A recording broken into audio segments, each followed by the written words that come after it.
All right, welcome to another episode of Mr. K is Wrong, where I look at the Facebook posts of somebody I used to know named Mr. K and I basically debunk what he's posting. So today, let's debunk a meme from Conservatives Today that Mr. K shared on his Facebook wall. And it's just a picture of some goofy looking person saying, "Wait, am I the only one buying my own food?" And I'm debunking this because beneath its snark lies a set of assumptions that get the story of how our food economy works actually wrong.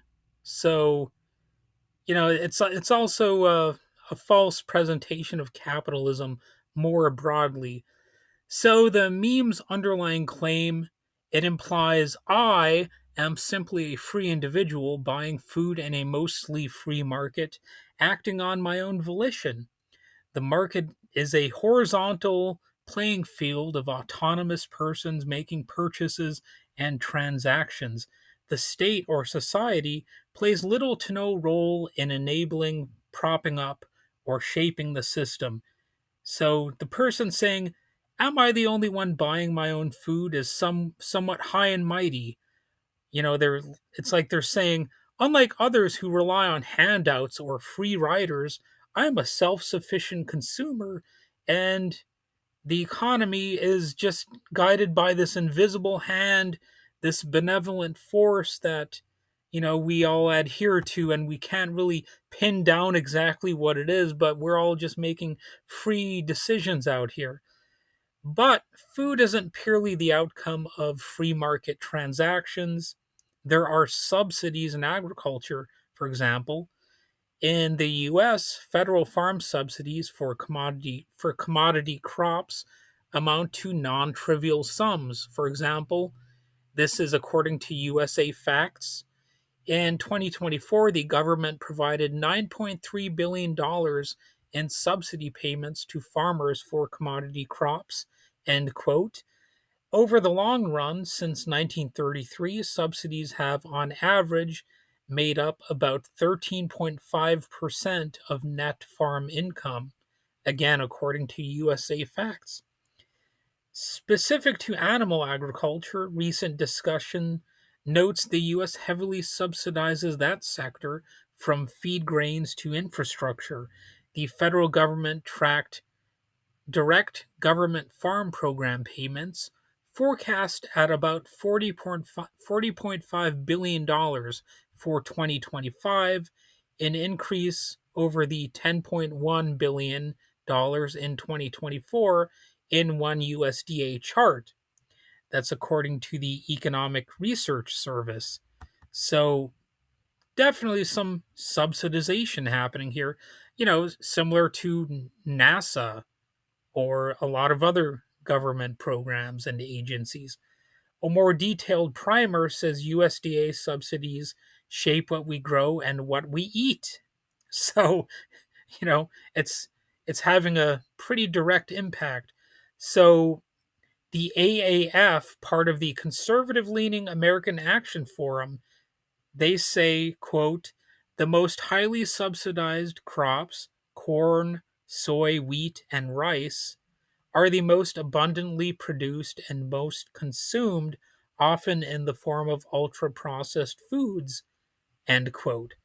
Ultra processed foods, the same kind of foods that my doctor's telling me that I need to cut down on if I want to lose some weight. So keep that in mind, when we're talking about the invisible hand and people just making free choices and stuff. Well, obviously these corporations are deciding what is on the shelves, and they determine to a large degree what is the most affordable, for the masses of consumers out there. So what are the implications? Well, beyond what I just said, the market for food is not entirely or purely free flowing, as though farmers and consumers operate independently without any state support. Large parts of the system, commodities, food grains, or feed grains, I should say, industrial animal agriculture, they all depend on policy choices, subsidies, and state programs.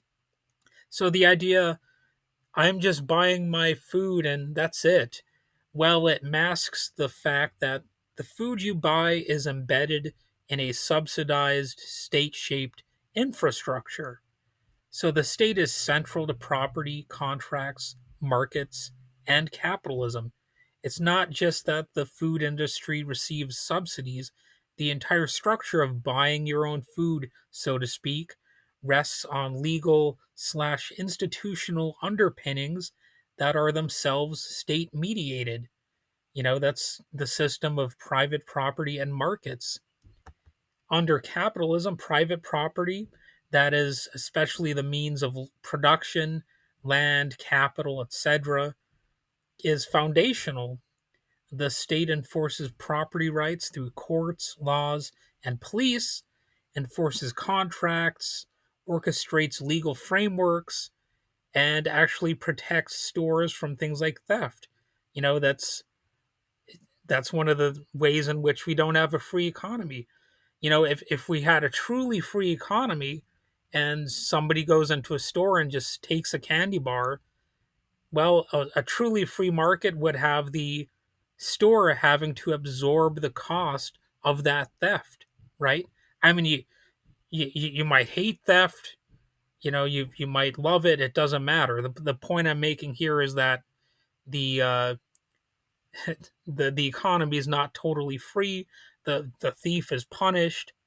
It's not like the company just has to suffer the consequences of that theft. There's a legal punishment that is typically given to that thief.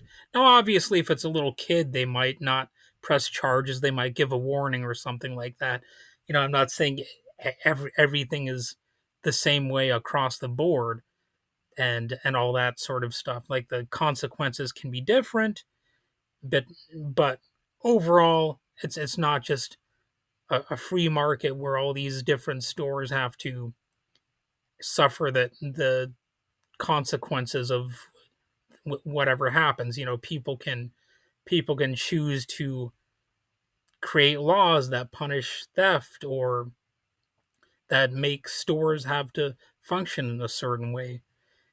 And states enforce not only their own commands but also private property rights and the contracts private parties sign. And that's a quote from exploringeconomics.org. Therefore, markets do not exist in a vacuum. They are embedded in institutional frameworks created and maintained by political authority. So, what does this mean for the meme? When someone purchases food, they rely on land being parceled out, that is private property, farms being legally allowed to operate, contracts with suppliers and distributors being enforceable, transport infrastructure often public or regulated, and regulatory regimes. The idea that you're just a free individual acting in a pure free market overlooks that your freedom depends on the state's enforcement of property and contract rights. And that's by intent of design, of course. So the meme's implied boast, I buy my own food, quietly rests on a web of state guaranteed relations. Capitalism is a global legal institutional system, not just free trade. Capitalism isn't simply people buying and selling until equilibrium, but a system structured by rules, power, hierarchy, property, law, and global flows. So the textbook definition, capitalism equals private ownership of production, competition and markets, profit motive. It's a little too oversimplified. More deeply, as one scholar writes, capitalism is a three-level system. Markets, you have markets where competition happens.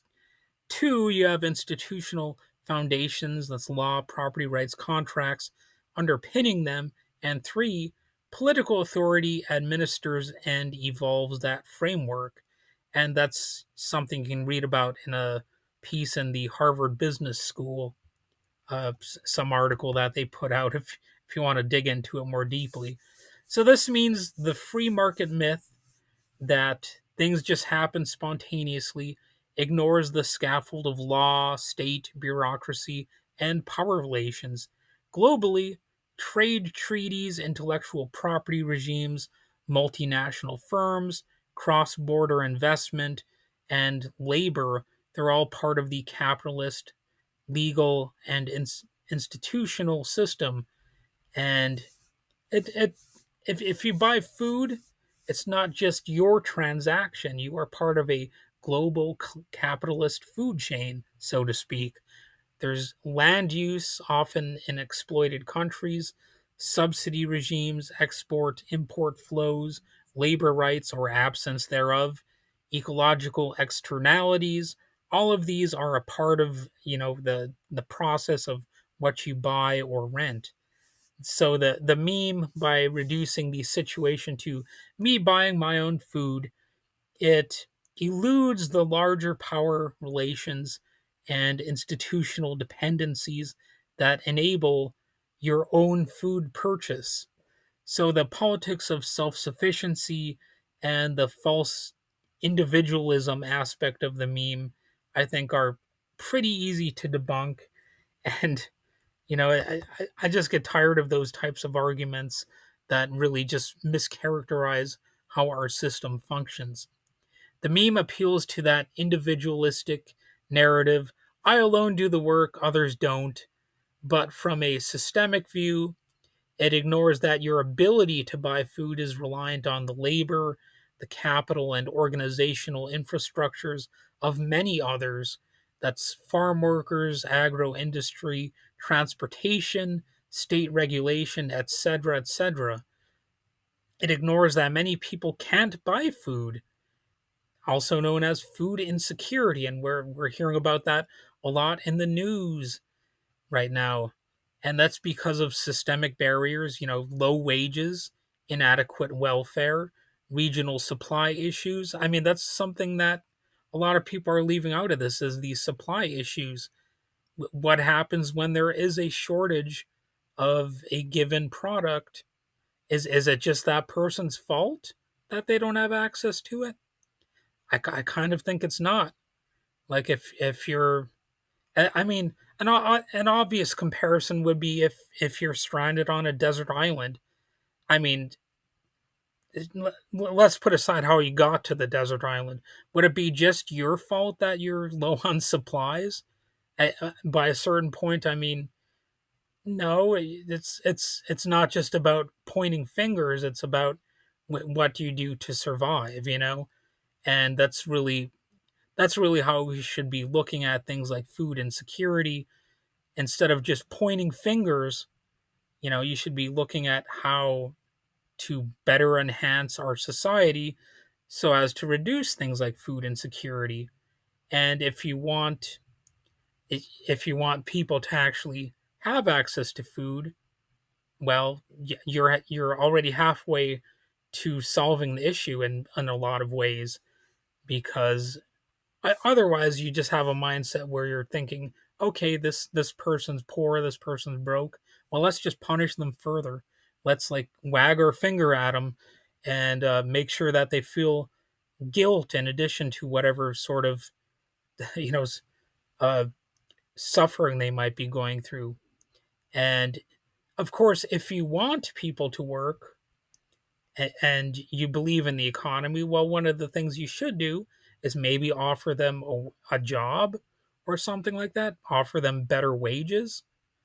And of course, if they can't work for whatever reason, well, then some sort of welfare program would make sense. And increasingly, because of things like automation, it's becoming more necessary to consider the option of a universal basic income. And that's something that more people should really be talking about and thinking about, because a lot of jobs are going the way of the dodo. That's just an objective fact. So that should be another part of the conversation. We should be doing more than finger wagging at poor people and maligning them for being food insecure or whatever, not being able to afford this or that. It's no longer tenable for society to overlook things like supply issues or the lack of uh, adequate housing or lack of adequate food. It's a potential disaster to be just doing nothing but chastising people who are relatively poor or what have you. And the original meme implies a moral brag. I'm doing it myself. I'm a big kid now. Like that old commercial said. Mommy, wow, I'm a big kid now. So that overlooks structural advantages like subsidies that I mentioned, infrastructure, property, trade, and of course class. Like if you're in a family that's well off, you might be able to borrow money from a rich uncle or something like that. And that reminds me of something that JD Vance said, like he was talking about people from poor families, and he was saying, oh, you could get move in with your rich grandmother or something like that, or something like that. Have your grandmother take care of something, but not everybody has a grandparent or it's somebody in their family that could help them out. Some people don't have anything like that. What are they going to do? And maybe you'll just shrug your shoulders and say, I don't care. But what if that's you in that situation? Would you want other people to just say, I don't care? If you're ever in a situation where there's no individual who could obviously help you out, are you just going to want to be choked off of options? What if there is job discrimination and you can't get a job for whatever reason? It could be for a lot of different things. Maybe you're just too old for a lot of jobs. Maybe there's racism. Maybe there's just a number of reasons. Maybe you've got a criminal record.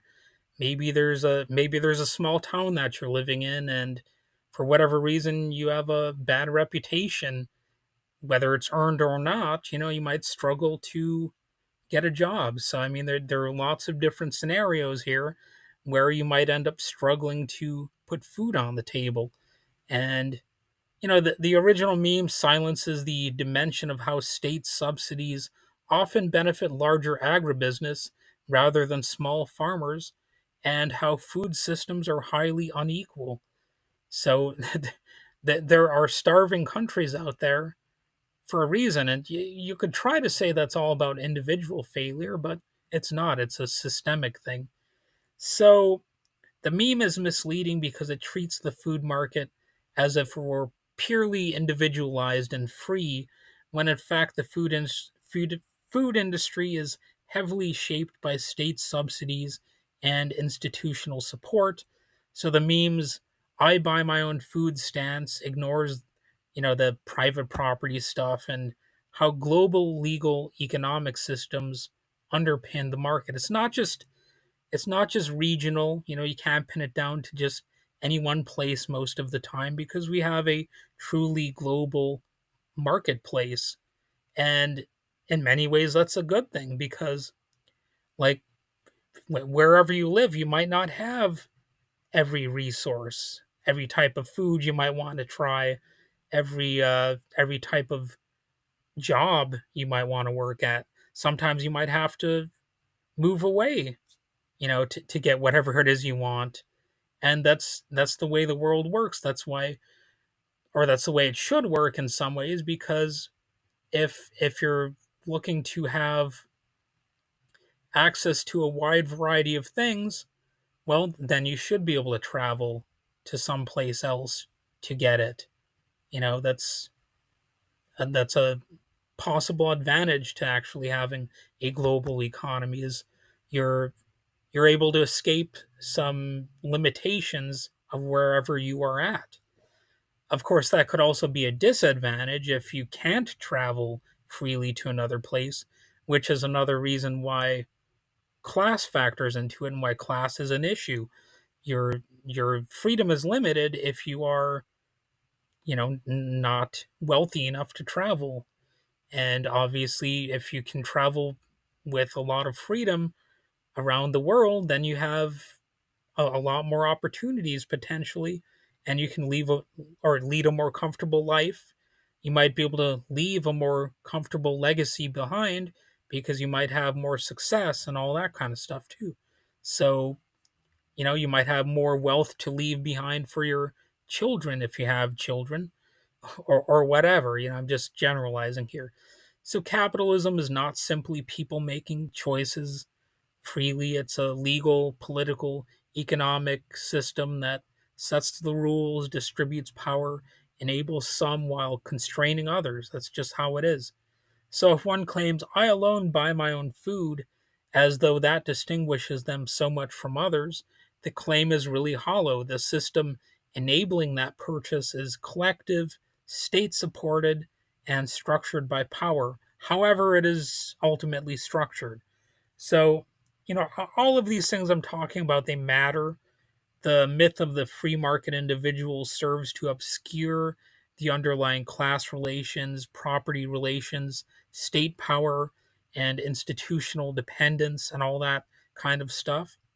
It channels blame to others, those who don't buy their own food, those lazy bastards, rather than pointing to systemic issues, how food is produced, who owns land, who has access to housing, how subsidies distort production, how labor is exploited, and all that kind of stuff.